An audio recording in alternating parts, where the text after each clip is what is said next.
Hello, നമസ്കാരം. അപ്പോൾ election India express ഇപ്പോൾ എത്തിയിരിക്കുന്നത് കാശിയിലാണ്. ഞങ്ങൾക്ക് പിറകിൽ ഒരു പള്ളി കാണാം. ആ പള്ളിയുടെ പേര് ഗ്യാൻബാപ്പി മസ്ജിദ് എന്നാണ്. കൂടുതലൊന്നും പരിചയപ്പെടുത്തേണ്ട കാര്യം ഉണ്ടാവുമെന്ന് കരുതുന്നില്ല പ്രേക്ഷകർക്ക്, അല്ലേ? ഇല്ല, തീർച്ചയായിട്ടും.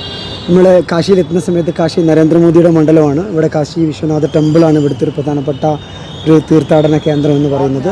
അതോട് തൊട്ടടുത്ത് കിടക്കുന്ന അതിനേക്കാൾ പഴക്കമുണ്ട് എന്ന് മുസ്ലിങ്ങൾ പറയുന്ന ഗ്യാൻബാപ്പി മസ്ജിദിന് മുന്നിലാണ് ഇപ്പോൾ ഞങ്ങളുള്ളത്. ഇവിടുന്ന് അങ്ങനെ ഷൂട്ട് ചെയ്യാനുള്ള പെർമിഷൻ ഇല്ല. അതിൻ്റെ ബാക്കിൽ കാണുന്ന മിനാരം കാണുന്നത് അതാണ് ഗ്യാൻബാപ്പി മസ്ജിദ്. നമ്മളിന്ന് അസർ നമസ്കാരത്തിന് നമ്മൾ കേസ് നടക്കുന്നതിനാൽ അങ്ങോട്ടേക്ക് പ്രവേശനമില്ല. ഇനിയിപ്പോൾ പ്രവേശനം നിസ്കാരത്തിന് അഞ്ച് നേരത്തെ നമസ്കാരത്തിന് പ്രവേശനമുണ്ട്. പക്ഷേ മൊബൈൽ കടത്തിവിടില്ല. മറ്റ് വലിയ സുരക്ഷാ പരിശോധന എന്ന് വെച്ച് കഴിഞ്ഞാൽ ഒരു 4-5 പോയിന്റുകൾ പരിശോധനാ പോയിന്റുകൾ കടന്ന് വേണം പള്ളിക്കകത്തേക്ക് കടക്കാൻ. അപ്പോൾ ഏതായാലും ഞങ്ങൾ പള്ളിക്കകത്ത് കടന്നു, നമസ്കരിച്ചു. അത് കഴിഞ്ഞ് തിരിച്ചു വന്നതിനടുത്തുള്ള ഒരു ബിൽഡിങ്ങിന്റെ മുകളിലാണ് നമ്മൾ ഈ വീഡിയോ മിനാരം കാണാം. അത് ഈ മിനാരം കാണാം. അതിനകത്തേക്ക് നമ്മൾ കയറുന്ന സമയത്ത് നമുക്ക് വുസൂഖാന എന്ന് പറയുന്ന, നേരത്തെ അവർ വുളു എടുത്തിരുന്ന ഹിന്ദു വിഭാഗക്കാർ ശിവലിംഗം എന്ന് പറയുന്ന ഒരു സ്പേസ് ഉണ്ട്. ആ സ്പേസ് ഇപ്പോൾ നിലവിൽ കെട്ടി വെച്ചിരിക്കുകയാണ്. ശിവലിംഗം കണ്ടു എന്ന് പറയപ്പെടുന്ന ഭാഗം. അപ്പോൾ അതൊരു വുസൂഖാന, നമുക്ക് കണ്ടാൽ മനസ്സിലാകും. വുസൂഖാന, വുസു എടുക്കുന്ന വെള്ളത്തിൽ അതേപോലെയുള്ള വുദൂഖാന നമ്മൾ അഹമ്മദാബാദിൽ കണ്ടു. ഒരുപാട് സ്ഥലമുണ്ട്. ഈ ഉത്തരേന്ത്യയിൽ സ്ഥിരമായിട്ട് കാണപ്പെടുന്ന ഒരു സംവിധാനമാണ് അത്. അതിന് ചുറ്റും ഒരുപാട് മീനുകളൊക്കെ നിറഞ്ഞിരുന്ന ഒരു ഹൗൽ എന്ന് പറയും അറബിയിൽ. വങ്ങസ്നാനം ചെയ്യാനുള്ള കുളമുണ്ട്. ചുറ്റുഭാഗത്തും പൈപ്പുകളുണ്ട്. അതിനപ്പുറത്തൊരു 4 ബാത്റൂമുണ്ട്. ഇത് മുഴുവൻ അടച്ച് കെട്ടിയിരിക്കുകയാണ് നിലവിൽ. നമ്മൾ അവിടെ പോകുന്ന സമയത്ത് അവിടെ ഇപ്പോൾ പ്ലാസ്റ്റിക്കിൻ്റെ, നമ്മുടെ നാട്ടിലേക്ക് പറയുന്ന കിണ്ടികളുണ്ടല്ലോ, ഈ പ്ലാസ്റ്റിക്കിലെ കിണ്ടികളിൽ ഇപ്പോൾ അടിയിൽ നിന്ന് വെള്ളം അതിലാക്കി വെച്ചിരിക്കുകയാണ്. വെള്ളം പിടിച്ചു വെച്ചിരിക്കുകയാണ് വലിയ ബക്കറ്റുകളിൽ. അതിൽ നിന്നാണ് വിശ്വാസികൾ വുദു ചെയ്യുന്നതും അംഗശുദ്ധി വരുത്തുന്നതും പിന്നീട് നമസ്കരിക്കുന്നു. അടിസ്ഥാന സൗകര്യങ്ങൾ ഒന്നുമില്ല എന്ന് തന്നെ പറയും. ഒരു പള്ളിയെ സംബന്ധിച്ചിടത്തോളം അംഗസ്നാനം ചെയ്യുക എന്നുള്ളത് വിശ്വാസിയെ സംബന്ധിച്ച്, ഒരു മുസ്ലിം വിശ്വാസിയെ സംബന്ധിച്ച് വളരെ പ്രധാനമാണ്. ആ അടിസ്ഥാന സൗകര്യങ്ങളൊന്നും അവിടെ ഏർപ്പെടുത്തിയിട്ടില്ല. അത് കോടതിയുടെ അനുമതി ഉണ്ടെങ്കിൽ മാത്രമേ അത്തരം കൂടുതൽ കൺസ്ട്രക്ഷനുകൾക്ക്, ഇത്തരം നിർമ്മാണങ്ങൾക്ക് അനുമതിയുള്ളൂ എന്നാണ് അവർ നമ്മോട് പ്രതികരിച്ചത്. അപ്പോൾ 2 വർഷമായി വുദൂഖാന അടച്ചിട്ടിരിക്കുകയാണ്. നമുക്ക് അവിടെ കാണുമ്പോൾ തന്നെ കാണാൻ കഴിയും. എന്ന് വെച്ചാൽ ഈ വെള്ളം വുദു ചെയ്യാനുള്ള, അംഗസ്നാനം ചെയ്യാനുള്ള പൈപ്പുകളെല്ലാം അതിന് ചുറ്റും, വുദൂഖാനൊക്കെ ചുറ്റുമായി ഒരു 10-25ഓളം പൈപ്പുകളുണ്ട്, ടാപ്പുകളൊക്കെ പൊടി പിടിച്ച് കിടക്കുന്നു.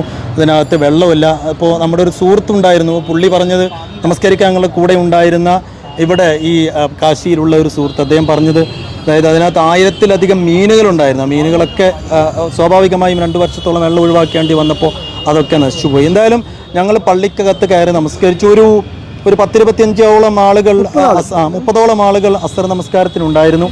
ഇപ്പോൾ ലൗഡ് സ്പീക്കറിൽ ബാങ്ക് വിളി ഇവിടെ നടക്കുന്നില്ല. കുറേ കാലമായിട്ട് അതിന് അനുമതിയില്ല. വെള്ളിയാഴ്ച ജുമാ നമസ്കാരത്തിന് മാത്രമാണ് ലൗഡ് സ്പീക്കറിൽ അനുമതിയുള്ളത്. ഇപ്പോൾ വെള്ളിയാഴ്ച ജുമാ നമസ്കാരത്തിനൊക്കെ പള്ളിക്ക് പുറത്തേക്ക് ആളുകൾ കവിഞ്ഞൊഴുകാറുണ്ട്. അത്രയും ആളുകൾ ഉണ്ടെന്ന് പറയപ്പെടുന്നു. പക്ഷേ ഓരോരുത്തരും വിശ്വാസികളെയും അകത്തേക്ക് കയറ്റുന്നത് വലിയ സുരക്ഷാ പരിശോധനകൾക്ക് ശേഷമാണ്. ഇതിന് തൊട്ടടുത്ത് തന്നെയാണ് ഈ ഗോൾഡൻ ടെമ്പിളും ഉള്ളത്, അല്ലേ? അതെ. അതിനോട് കൂടെ നമുക്ക് ചേർത്ത് വെക്കേണ്ട ഒരു കാര്യം, ഈ വുസൂഖാനയെ സംബന്ധിച്ചിട്ടുള്ള കോൺട്രവേഴ്സി, വിവാദം ഉണ്ടായ സമയത്ത് തന്നെയാണ് അതിനകത്ത് ഇവിടുത്തെ ഹൈന്ദവ വിശ്വാസികൾ എന്ന് പറയുന്ന കുറച്ച് ആളുകൾ കയറിയിട്ട് അതിനടിയിൽ പൂജ ഉണ്ടാക്കിയത്. നമുക്കറിയാം ഈ ഒരു നിർമ്മിതിക്ക്, അഥവാ ഈ പള്ളിക്ക് ചുറ്റും കനത്ത ബന്ദോബസ്താണ്. ഇങ്ങനെ സ്റ്റീൽ റോഡ് കൊണ്ട് ഇങ്ങനെ ചുറ്റും കെട്ടിയിട്ടുണ്ട്. ഇതിനകത്തുള്ള 12 സ്റ്റീൽ റോഡുകൾ മുറിച്ച് കടത്തിയിട്ടാണ് അതിനകത്തേക്ക്, അഥവാ വുദൂഖാന നിൽക്കുന്ന മുകളിലാണെങ്കിൽ അതിന് നേരെ താഴ്ഭാഗത്തേക്ക് അടിയിലൂടെ ഇങ്ങനെ തുറന്നു വന്നിട്ട് അതിൻ്റെ ബേസ്മെൻറ്റിലാണ് ഇപ്പോൾ നിലവിൽ പൂജ നടക്കുന്നത്. ആ സ്ഥലത്താണ് അവർ ഏകദേശം നമ്മുടെ ഇവിടുത്തെ പ്രാദേശികമായി ഒരു അർദ്ധരാത്രിയോട് കൂടിയാണ് ഇവിടുത്തെ കുറച്ച് ആളുകൾ വന്നിട്ട് അതിനകത്തേക്ക് കയറുകയും ഭരണകൂടത്തിന് അനുമതിയില്ലാതെ, പോലീസിൻ്റെ അനുമതിയില്ലാതെ അവിടെ പൂജ സ്ഥാപിക്കുകയും ഇപ്പോൾ നിലവിലെ തുറന്നു പോവുകയും ചെയ്യുന്നുണ്ട്. കോടതി അതിന് അനുമതി നൽകിയിട്ടുണ്ട്. അതില്ലാതാക്കാൻ ഇവിടുത്തെ മുസ്ലിം കക്ഷികൾ കോടതിയെ സമീപിച്ചെങ്കിലും കോടതി അത് റദ്ദ് ചെയ്യാൻ, ഒഴിവാക്കാൻ കോടതി. തീർത്തും അനധികൃതമായാണ് ശിവലിംഗം അടിയിൽ സ്ഥാപിച്ചത്. പൂജയ്ക്കുള്ള ഈ സൗകര്യങ്ങളൊക്കെ ചില ഹിന്ദുത്വവാദികൾ അവിടെ കയറി അനധികൃതമായി അതിക്രമിച്ചു കയറി സ്ഥാപിച്ചത്, അത് ചോദ്യം ചെയ്യാനോ അതിനെതിരെ നടപടികൾ സ്വീകരിക്കാനോ ഇതുവരെ യാതൊരു ശ്രമങ്ങളും നടന്നിട്ടില്ല എന്നുള്ളതും കൂടി അറിയണം. എന്തായാലും അതിന് തൊട്ടടുത്ത് തന്നെ, അതായത് പള്ളിയോട് ചേർന്ന് തന്നെയാണ് ടെമ്പിൾ ഉള്ളത്. ഇപ്പോൾ ഇവിടുത്തുകാർ തന്നെ പറയുന്നതനുസരിച്ച് ഒരു 100-800 വർഷം പഴക്കമുണ്ട് ഈ മുഗളന്മാരുടെ കാലത്ത് നിർമ്മിച്ച പള്ളിക്ക്. 300 വർഷത്തോളം മാത്രമാണ് ഈ ടെമ്പിളിൻ്റെ പഴക്കം എന്നുള്ളതാണ് നാട്ടുകാർ തന്നെ പറയുന്നത്. അപ്പോൾ ഈ നമുക്ക് പിറകിൽ കാണാം ഈ ടെമ്പിളിൻ്റെ ഭിത്തികളൊക്കെ ഇപ്പോൾ ഏറ്റവും മുന്തിയ ഗ്രാനൈറ്റൊക്കെ ഉപയോഗിച്ച് നവീകരിച്ചിട്ടുണ്ട്. പക്ഷേ പള്ളിയുടെ 700 വർഷം പഴക്കമുള്ളൊരു, പക്ഷേ ഇന്ത്യയിലെ ഏറ്റവും വലിയ ചരിത്ര സ്മാരകങ്ങളിൽ ഒന്നായ ഗ്യാൻവാപ്പിയുടെ പുറത്തെ ഭിത്തികളൊക്കെ അടർന്നു വീഴുന്ന അങ്ങേയറ്റം നമുക്ക് കണ്ടാൽ സങ്കടം തോന്നുന്ന അവസ്ഥയിലാണ്. നമുക്ക് പിറകിൽ കാണുന്ന മിനാരത്തിൻ്റെ തൂണുകളൊക്കെ ഒരു പക്ഷേ ദ്രവിച്ച ഒരു മട്ടിലാണുള്ളത്. പക്ഷേ അകത്ത് കുറെ കൂടിയൊക്കെ പള്ളി കമ്മിറ്റിയാണെന്ന് തോന്നുന്നു പെയിൻ്റൊക്കെ അടിച്ച് കുറെ കൂടി ഒരു സേഫാക്കി സുരക്ഷിതമാക്കി മാറ്റിയ ഒരു അവസ്ഥയാണ്. പക്ഷെ പുറത്തൊക്കെ ദ്രവീകരിച്ച് പാളി അടർന്നു വീഴുന്ന രീതിയിൽ ഈ സിമെൻറ്റ് തേച്ച ഭാഗങ്ങളൊക്കെ നശിച്ച രീതിയിലൊക്കെയാണുള്ളത്. എന്തായാലും പക്ഷേ തൊട്ടടുത്ത ഈ ടെമ്പിളാകട്ടെ ഏറ്റവും മനോഹരമായ രീതിയിൽ ഏറ്റവും മുന്തിയ ഗ്രാനൈറ്റ് ഉപയോഗിച്ച്, അതായത് 2 കാഴ്ചകളാണ്. ഈ പള്ളിയിലേക്ക് കയറുന്ന സമയത്ത് പള്ളിയിൽ നമ്മളിങ്ങനെ നിൽക്കുകയാണെങ്കിൽ, നമസ്കാരത്തിൽ നിൽക്കുന്ന ഒരു സൈഡാണെങ്കിൽ ഇതിൻ്റെ ഇടതു ഭാഗത്താണ് ഇതിൻ്റെ അമ്പലം വരുന്നത്. ഇതിന് മുൻഭാഗത്ത് ഇതിൻ്റെ ഗേറ്റ് വരുന്നു, അതിൻ്റെ മറ്റൊരു ഭാഗത്ത് കോറിഡോർ വരുന്നു. ഇങ്ങനെ ഇതിന് ചുറ്റും അമ്പലത്തിൻ്റെ നിർമ്മിതികളാണുള്ളത്.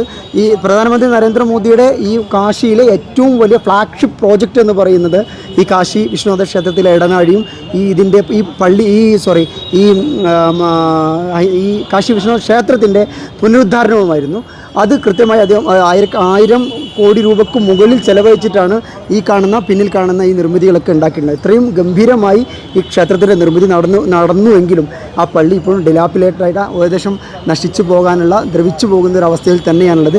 ഒരു പക്ഷേ എനിക്ക് തോന്നുന്നൊരു കാര്യം, ഈ കാശിയിൽ, വാരാണസിയിൽ ഹിന്ദു മുസ്ലിം മതസാഹോദര്യത്തിൻ്റെ ഏറ്റവും വലിയ, ഏറ്റവും മനോഹരമായ ഉദാത്തമായ ഒരു നിർമ്മിതികൾ ആകേണ്ടിയിരുന്ന രണ്ട് സംഗതികളാണ് ഗ്യാൻവാപ്പി മസ്ജിദും അതുപോലെ കാശി വിശ്വനാഥ ക്ഷേത്രവും. പക്ഷേ എന്തുകൊണ്ടോ നമ്മുടെ അധികാരികൾ അത്തരം കാര്യങ്ങളിലേക്ക് കടക്കാതെ ഈ മസ്ജിദിനെ അതിനെ അവഗണിക്കുകയും എന്നാൽ അതിന് തൊട്ട് മുമ്പുള്ള നിർമ്മിതിയെ ഗംഭീരമായി നിലനിർത്തുകയും ചെയ്തു, പുനർനിർമ്മിക്കുകയും ചെയ്തു എന്നുള്ളത് ഏറ്റവും ഖേദകരമായ വസ്തുത എന്ന് പറയുന്നത്. അപ്പോൾ എന്തായാലും കേസ് നടന്നുകൊണ്ടിരിക്കുന്നു. ഇപ്പോഴും അനുകൂലമായൊരു വിധി പള്ളി കമ്മിറ്റിക്ക് അനുകൂലമായി ഉണ്ടായിട്ടില്ല. ചരിത്ര വസ്തുതകളൊക്കെ അവിടെ നിലനിൽക്കെ തന്നെ പള്ളി കമ്മിറ്റിക്ക് അനുകൂലമായൊരു വിധി ഇപ്പോഴും ഉണ്ടായിട്ടില്ല എന്നുള്ളതാണ്. അവിടെ താഴെ അനധികൃതമായി അതിക്രമിച്ചു കയറി സ്ഥാപിച്ച ശിവലിംഗം, ആ ഭാഗത്തു നിന്ന് വരുന്ന വിശ്വാസികൾ പൂജ അവിടെ നടത്തുകയും ചെയ്യുന്നുണ്ട്. പൂജയ്ക്ക് അനുമതി നൽകുകയും ചെയ്തിരുന്നതാണ് നേരത്തെ തന്നെ കോടതി.